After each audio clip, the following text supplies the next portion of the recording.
मथुरे. कविकट्टा एक ब्लॉग कवींसाठी आठवडी मासिक राज्यस्तरीय ऑनलाईन काव्यस्पर्धेमध्ये मी सहभाग घेतला होता. त्यामध्ये माझा प्रथम क्रमांक आलेला होता. तीच रचना मी तुमच्यासमोर सादर करीत आहे. विषय आहे इंद्रधनुष्य. पावसाळा ऋतूत नव्या तऱ्हेने, पावसाळा ऋतूत नव्या तऱ्हेने बेभान सुटलाय वादळ वारा.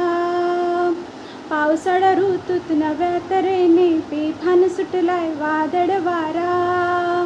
वसुंधरेला तृप्त करण्यास बघा बसला जोमाने पाऊस धारा. वसुंधरेला तृप्त करण्यास बघा बरसला जोमाने पाऊस धारा.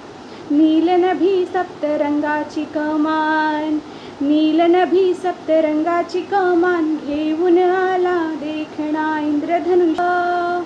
नीलनभी सप्तरंगाची कमान घेऊन आला देखणा इंद्रधनुष्य. पावसाच्या सरींचा खेळ पाहतो मनात भरून विलोभनीय दृश्य. पावसाच्या सरींचा खेळ पाहतो मनात भरून विलोभनीय दृश्य. नवलाई अनोखी रेखाटून, नवलाई अनोखी रेखाटून बघा आनंदाने करतो वर्षाव साजरा. नवलाई अनोखी रेखाटून बघा आनंदाचा करतो वर्षाव साजरा. मृग नक्षत्राच्या अंधुक सहवासात नावून निघते हिरवळीने धरा. मृग नक्षत्राच्या अंधुक सहवासात नावून निघते हिरवळीने धरा. क्षितिजाच्या काळजाला स्पर्शून, क्षितिजाच्या काळजाला स्पर्शून सप्तरंगात येतो इंद्रधनुष्य छान.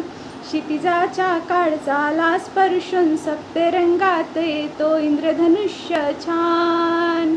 निसर्गाची मनोहर शोभा वाढवून मोहून टाकतो तोच सकलांचे भान. निसर्गात मनोहर शोभा वाढवून मोहून टाकतो तोच सकलांचे भान. थँक्यू.